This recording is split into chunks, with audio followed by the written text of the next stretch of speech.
If your engine is fuel injected, you have a number of options for fuel supply to the fuel solenoid. Keep in mind that higher horsepower rated kits can cause the engine to run lean while pulling the additional fuel by one of the following methods. Take a look at your fuel rail.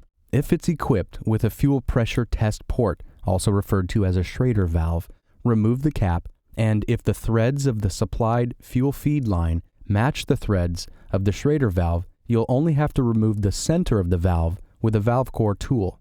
Only remove a valve core with the engine off and after fuel pressure has settled. Then install and tighten the fuel feed line to the beveled AN fitting of the Schrader valve exterior. If the feed line does not match the threads on your Schrader valve, you can remove the entire valve if it's the type of valve that will thread out of the fuel rail. Then you could install the supplied adapter into your fuel rail that will allow for the connection to the fuel solenoid feed line. Again, keep in mind, tapping into a Schrader valve will only flow enough fuel for lower horsepower kits.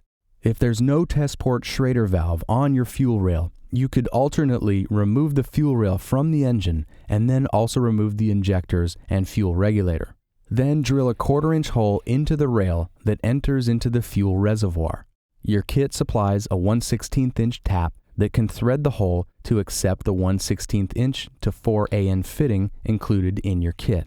You would deburr the edges, clean out any debris, seal the fitting, and then thread the adapter fitting into place. This fitting will accept the fuel solenoid feed line once the fuel rail is installed back into the engine. If you prefer not to remove and drill into your fuel rail, or you don't have a Schrader valve, you do have some other options. If your fuel filter exists under the hood and has a banjo style fitting at the exit end as shown here, you can remove the banjo fitting from the outlet side of the filter, or you could remove a banjo fitting that exists at the entry point of a fuel distribution block or the fuel rail itself. The fitting needs to be big enough for a 1/4-inch hole to be drilled into the center of it, and then have the 1/16 inch threads created by the tap included in your kit. Teflon paste would seal the threads of the 1/16 to AN fitting, and the fuel feed line could grab fuel from this point in the engine.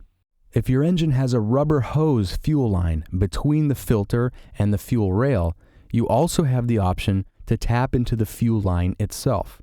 Don't try cutting into a line that has a plastic or other type of covering. It'll be too difficult to seal out fuel leaks. If your hose is standard rubber, cut the hose and install the T-fitting from your kit and secure it in place with the hose clamps. The 1/16 inch to 4 AN fitting would get some Teflon sealant and thread into the T-fitting. At this point, any type of fuel-injected vehicle should have a connection created that'll supply additional fuel to the fuel solenoid.